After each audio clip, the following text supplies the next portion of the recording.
সঠিকভাবে ভোট না দিলে গুনাহ আমলনামায় জমা হয়, পীর সাহেব চরমোনাই। ভোলার লালমোহন থেকে মোহাম্মদ মামুন হাজি প্রতিবেদনে।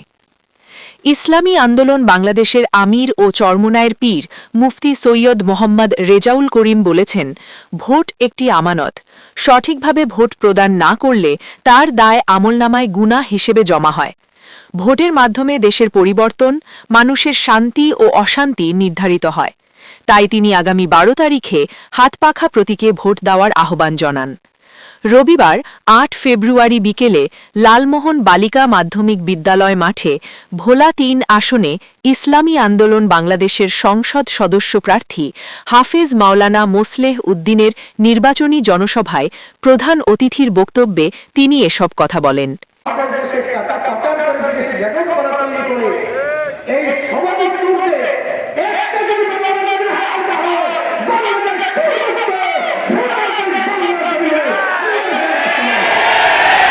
পীর সাহেব চরমোনাই বলেন, এদেশে অতীতে যারা ক্ষমতায় এসেছে কিংবা সামনে যারা আসবে তারা কেউ ইসলাম অনুযায়ী দেশ পরিচালনা করবে না।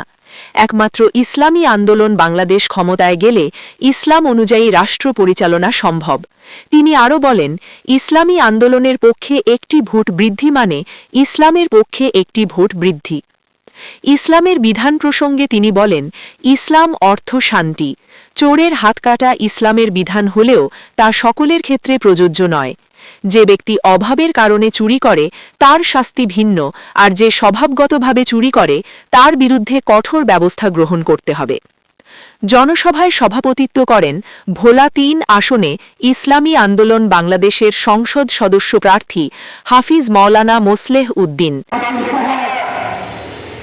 গোটা দেশের মানুষকে তিনি ইসলামী আন্দোলনের নির্বাচনীয় যে প্রতিশ্রুতি রয়েছে, ইসলামের পক্ষে, শরিয়ার পক্ষে আমাদের যে অবস্থান রয়েছে তা সুস্পষ্ট আপনাদের সামনে উপস্থাপন করবে।